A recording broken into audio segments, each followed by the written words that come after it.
Hey, Jam students, I just wanted to go through the answers to the page 26 in your student journal, and then I'm also going to do page 31 in your student journal. All right, let's get started.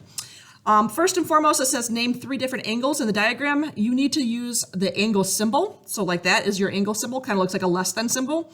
But then it goes EFG would be an angle, and that's just the small angle kind of on top. And then angle HFG. And then my other one, I picked angle EFH, which is the angle. So 3 different angles using the angle symbol. If you notice, all angles are using 3 letters. That's important. They're all uppercase. And if you notice the middle letter, so it should be like EFH, for example, the vertex has to be that middle angle, that middle letter. So be careful that you don't just, that if you say GEF, that's not an angle that's on here, right? Because G to E to F doesn't exist on here. So be careful that the vertex is that middle letter that you put in there. All right, so it says name 3 different angles for this one. I'm gonna name angle QRT, angle QRS, and then angle TRS. For the last one, I'm going to angle LMN, angle LMK, and angle NMK. All right, so that's just making sure you have correct notation.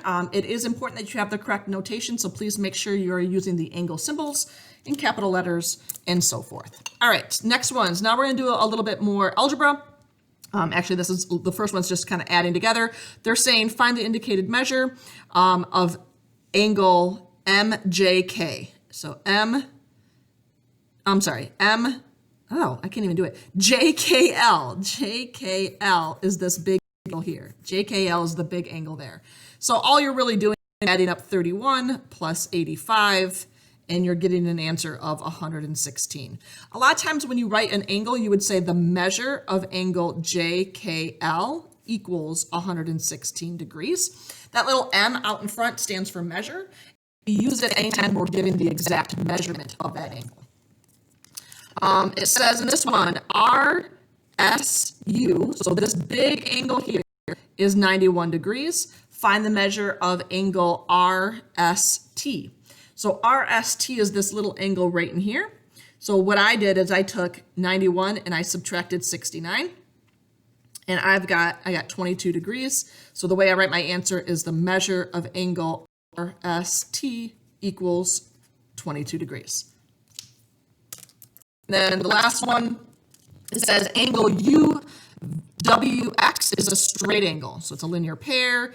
So what we know about that is that adds up to 180 degrees. So I'm going to put x plus 20, so that's that one angle, plus angle x adds up to 180 degrees. Combine some like terms on this side. I'm going to subtract 20, and I'm going to divide by 2. So you are then asked to find the measure of angle UWV. So the measure of angle UWV, so UWV is this one over here. So if x is 80, we plug 80 in here, we get this to be 100 degrees. And then the measure of angle XWV would be just whatever x is, in this case, is 80 degrees. So technically, these are my answers, not when I solve for x. So be careful that you're actually solving for the angle measure, not just the value of x. All right, the bottom 3, let me get a little closer here. Again, what we're looking at here is we're asked to find a specific angle, and you're given some markings. So this little right angle symbol implies that we know that those 2 angles have to add up to 90 degrees. So the equation I'm going to write is x plus 15 plus 5x plus 57 equals 90, because I know they're complementary. They add up to 90 degrees. So I'm going to combine some like terms. So I'm going to put 6x and then plus 72 equals 90. I'm going to subtract 72, and I'm going to divide by 6. So again, be careful that you don't just stop here, that you actually finish answering the question. So the question says, find the measure of angle CAD. So CAD is the one up here. So 3 plus 15 is 18. And then the measure of angle BAD is 72.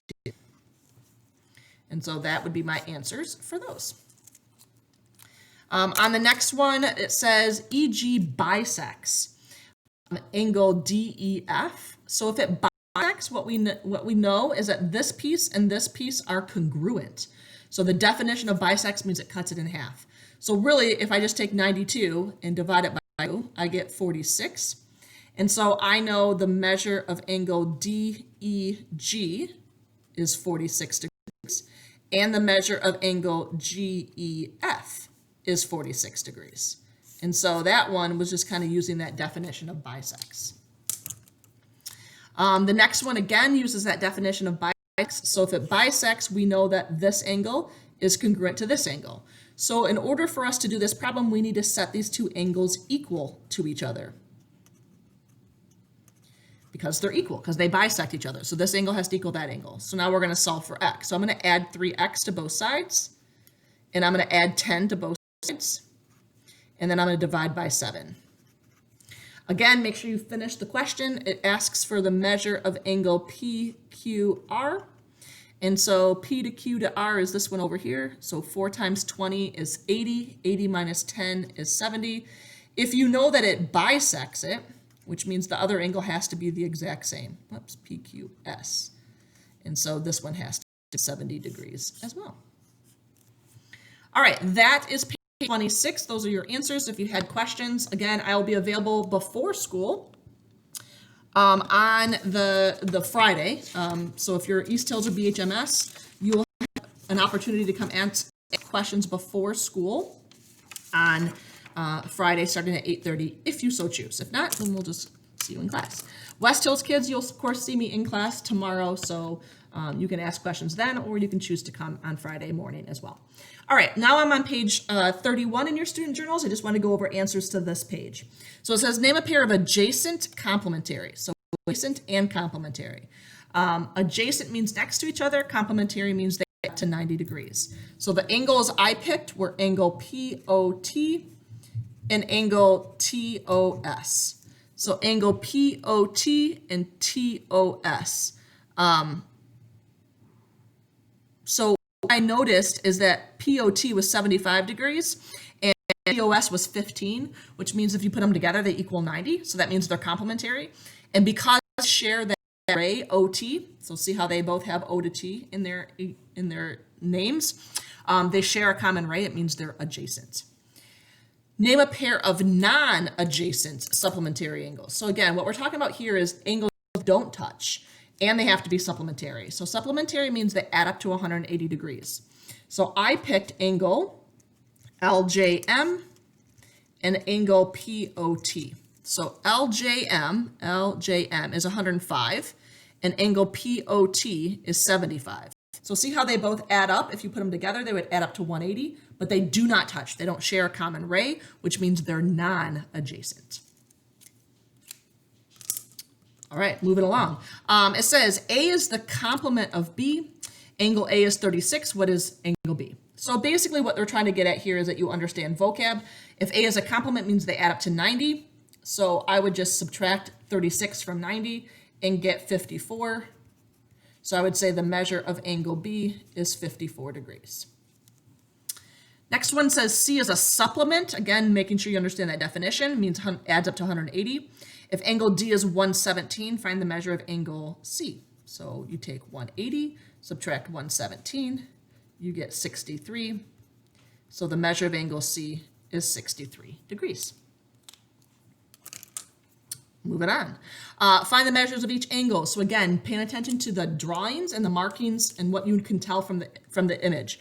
So what you should recognize here is that there's a right angle symbol. So we know that these two angles added together equal 90 degrees. So 10x plus 22 together with, so add 7x plus 34 equals 90 degrees. So that's your equation. Let's combine some like terms before we solve. I'm going to subtract 56 from both sides, and I'm going to divide by 17. So again, don't forget, you're actually finding the measure of each angle, not just solving for x. That is a very common mistake. So the measure of angle BAC ends up being 42 degrees when I plug it back in, and the measure of angle DAC ends up being 48 degrees when I plug it back in. Next question says, okay, find the measure of these angles. What they're showing you here is that this is a straight angle. In other words, it adds up to 180 degrees. You could call it a linear pair. You could call it supplementary. You can also call it adjacent. But basically what you need to know is that when you add these two together, so add those two angles together, they add up to 180 degrees. And so that's kind of the equation I'm going to set up. I'm going to combine some like terms. My 5's cancel out, so I get that. Divide by 18, and I get x to equal 10.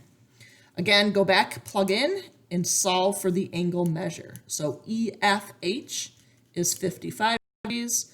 The measure of angle GFH is 125 degrees.